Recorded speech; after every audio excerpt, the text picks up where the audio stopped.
आज से लगभग 8 दिन पहले दोस्तों मैंने इस स्टॉक के ऊपर वीडियो बनाया था। और अभी जब मैंने वीडियो बनाया था उस समय मैंने इसमें कहा था, यदि आप एक शॉर्ट टर्म ट्रेडर हैं तो इसे एक तेज़ी मान करके इससे निकल सकते हैं, और यदि आप एक लॉन्ग टर्म इन्वेस्टर हैं तो आपको कुछ नहीं करना है। क्योंकि बहुत सारे कह लीजिए क्वेरीज आ रहे थे कि भाई आईआरएफसी जो एक समय में बिल्कुल भी नहीं चलता था, अपने निवेशकों को लिटरली में फ्रस्ट्रेटेड रखता था, वो अचानक से इतनी बड़ी तेज़ी कैसे दिखाने लग गया। और मैंने उस समय वीडियो में एक बात कही थी दोस्तों, जो आपको मैं आगे बताऊंगा, और कैसे वो बात आप कह सकते हैं सच होती हुई दिखाई दे रही है, और कैसे एक एनोनिमस आप कह सकते हैं एक एक पर्सन ने तमाम जो आप कह सकते हैं जो फाइनेंस जो पेपर्स हैं या फाइनेंशियल जो कॉरेस्पॉन्डेंट्स हैं उनको एक बात कही है दोस्तों।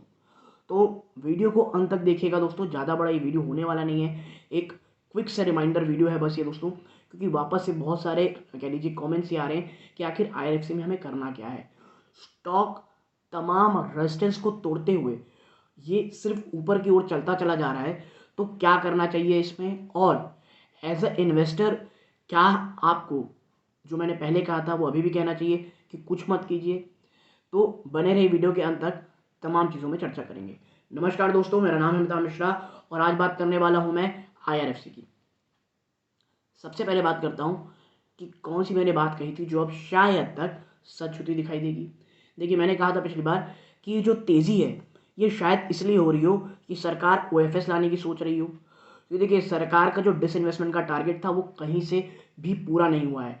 और आज न्यूज़ ये निकल के आई है कि सरकार आप कह सकते हैं जो कोल इंडिया है और तमाम पीएसयू कुछ कंपनीज है, 5 पीएसयू कंपनीज है, उसमें स्टेक सेल करने की सोच रही है दोस्तों, सेल करने की सोच रही है। और इनमें से एक इसके साथ एक ऐसा स्टॉक भी होने वाला है जो रेलवे मिनिस्ट्री के अंडर आता है। तो स्पेकुलेशन ये लगाए जा रहे हैं कि शायद ओएफएस आने वाला है और इसीलिए बड़ी तेज़ी हो रही है। क्योंकि देखिए, अगर ओएफएस लाना है तो इससे अच्छा सिनेरियो कहीं भी नहीं होगा। कोल इंडिया टॉप पे चल रहा है दोस्तों, तमाम पीएसयू बैंक्स, तमाम पीएसयू स्टॉक्स मतलब आप कह सकते हैं शानदार तेजी दिखा रहे हैं। इवन आईआरएफसी जैसा स्टॉक भी चल चुका है। तो बातें ये कही जा रही है कि शायद सरकार आईआरएफसी लाने वाली ओएफएस लाने वाली ऑफर फॉर सेल, इसलिए ये तेजी बनाई जा रही है दोस्तों। तो क्या ऐसा सही है? देखिए, ये सिर्फ स्पेकुलेशंस है, अभी कोई भी ऑफिशियल नोटिफिकेशन नहीं आई है दोस्तों। तो हमें इसे सिर्फ एक अफवाह कह सकते हैं या एक स्पेकुलेशन की तरफ बात की जा सकती है। बट चांसेस मुझे भी लगते हैं दोस्तों शायद ओएफएस की बातें सही हो। और यदि आप एक लॉन्ग टर्म इन्वेस्टर हैं और निचले स्तरों पे से खरीदारी की हुई है और आप वाकई में 3 से 4 साल की कह लीजिए इन्वेस्टमेंट होराइजन रखते हैं, तो मुझे लगता है कि इस तेज़ी से आपको कह लीजिए नहीं निकलना चाहिए। और अगर नहीं, अगर आप लगता है कि यार अगर कोई स्टॉक 30-40% रिटर्न दे भी दे रहा है, क्योंकि ये स्टॉक वाकई में दे रहा है, तो at least profit book, partial profit book तो हम कर सकते हैं। और पार्शियल प्रॉफिट बुक मुझे लगता है करना भी चाहिए दोस्तों इस स्टॉक में। ठीक है। और करेंटली आईआरएफसी के लिए दोस्तों जो रेजिस्टेंस बातें चल रही है वो है 35 रुपीज़, 32 टू 35 रुपीज़। ये जो 3 रुपए का लेवल है ये बहुत बड़ा रेजिस्टेंस का काम कर सकता है दोस्तों आईआरएफसी के लिए। लेकिन देखिए, जो मैंने पिछले वीडियो में कहा था कि जब लिक्विडिटी होती है और जब स्टॉक को भगाया जाता है ना, तो कोई रेजिस्टेंस काम नहीं आता, और जब गिराया जाता है तो तब कोई सपोर्ट काम नहीं आता। हाँ, हर एक रेजिस्टेंस में हमें ये सोचना है क्या ये रेजिस्टेंस में मुझे निकलना है, या अब आप कह सकते हैं जैसे का तैसा, जैसा मेरा कह लीजिए इन्वेस्टमेंट है वो मैं वहीं वैसे ही रखूं। और हर एक सपोर्ट में हमें ये देखना है क्या ये हमारे रिस्क एपेटाइट से ज़्यादा हो रहा है और मुझे निकल जाना चाहिए। क्योंकि लॉन्ग टर्म में दोस्तों और कुछ नहीं रखा है। और खास करके आईआरएफसी के ऊपर देखिए, लगातार क्वार्टर दर क्वार्टर इतने शानदार रिजल्ट, इतनी शानदार ग्रोथ के बावजूद आपका स्टॉक भाग ही नहीं रहा था।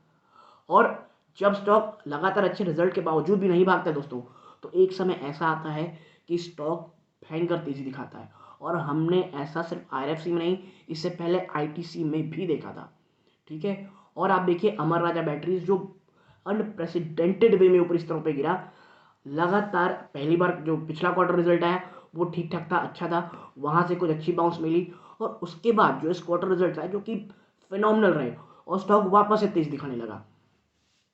तो यही चीज़ें होती है दोस्तों कि स्टॉक जब रिजल्ट अच्छे दिखा रहा हो बट भाग ना रहा हो, तो आप कह सकते हैं उसमें इन्वेस्टेड रहना चाहिए लॉन्ग टर्म में, क्योंकि उसके बाद जब ब्रेकआउट होता है तो बहुत तेज़ी दिखाता है, जैसा कि IRFC दिखा रहा है दोस्तों।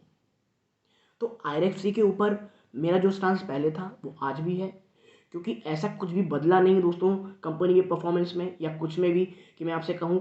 कई लोगों का ये मानना है कि भाई RVNL के पास इस समय बहुत बड़े बड़े प्रोजेक्ट्स हैं, ऑल टाइम हाई में इनके पास ऑर्डर बुक है, शायद इसका असर, इसका फ़ायदा IRFC को होगा। तो देखिए ऐसा तो है नहीं कि IRFC के पास कभी प्रोजेक्ट की कमी थी, या कह लीजिए प्रोजेक्ट की कभी कोई कमी थी, अचानक से आ गया तो ये भाग जाएगा, ऐसा नहीं है। IRFC कल भी कंसिस्टेंट परफॉर्मेंस था, आज भी और आगे भी रहेगा। बट अभी यह है कि स्टॉक भागने लग गया है, तब तमाम प्रकार की स्पेकुलेशन आएंगी कि शायद इसलिए भाग रहा होगा, उसलिए भाग रहा होगा। ऐसा कुछ नहीं है दोस्तों। हॉराइजन लॉन्ग टर्म का था, 40% के आसपास का, 30-40% ज़्यादा का आपको रिटर्न दे चुका है। शायद अगर आपने 20-21 रुपये में इसमें एक्यूमुलेट किया होगा, इवन आप 22-23 में भी होंगे तो भी आपको ये स्टॉक 30-40% रिटर्न दे चुका है। तो ये एक अच्छा इन्वेस्टमेंट होता है दोस्तों कि आप इसमें पार्शियल प्रॉफिट बुक कर सकते हैं और उसके बाद भूल जाएं स्टॉक को, ठीक है। लेकिन अगर आपको लगता है नहीं मैं नहीं भूलूंगा, तो देखिए इस बात के लिए तैयार रहिएगा कि शायद वापस से अगर गिरावट होती है और वापस से स्टॉक उस लेवल पे आ जाता है जहाँ आपने खरीदा है, तो उस समय आपको बहुत ज़्यादा खरीदेगा और आपको लगेगा कि अगर उस समय पार्शियल प्रॉफिट बुक कर लेता तो अन्य स्टॉक जहाँ पे बहुत अच्छी अपॉर्चुनिटी दिख रही है उसका मैं उपयोग कर पाता उन पैसों का, ठीक है।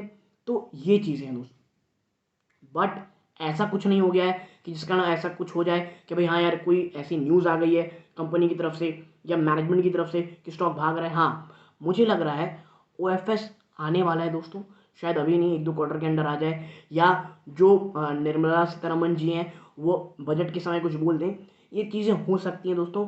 तो दोनों ही सिनेरियो के तैयार रहिए, ऐसा कुछ नहीं आया है ऑफिशियली कि मैं आपसे कह चुकूँ कि भाई इस कारण भाग रहा है। तो हमारे पास विजन सिर्फ 2 है, लॉन्ग टर्म के हैं और काफ़ी अच्छा प्रॉफिट है, पार्शियल बुक कर सकते हैं। ट्रेडर थे, कम समय के लिए आए थे, अच्छे खासे मुनाफा है, मुनाफा उठा के आराम से निकल जाइए दोस्तों, ठीक है। तो यदि आपको ये छोटी सी नॉलेज, क्योंकि इसमें और कुछ बताने लायक था नहीं दोस्तों, कमेंट बहुत आ रहे थे, बहुत सारी क्वेरीज आ रही थी, इसलिए से बनाना पड़ गया। अगर अच्छा लगा हो वीडियो को लाइक करके चैनल को सब्सक्राइब कीजिएगा। यहाँ तक जुड़े रहे, अपना कीमती समय दिया, इस बात का बहुत बहुत धन्यवाद दोस्तों। ये इस वीडियो का अंत है। जय हिंद दोस्तों।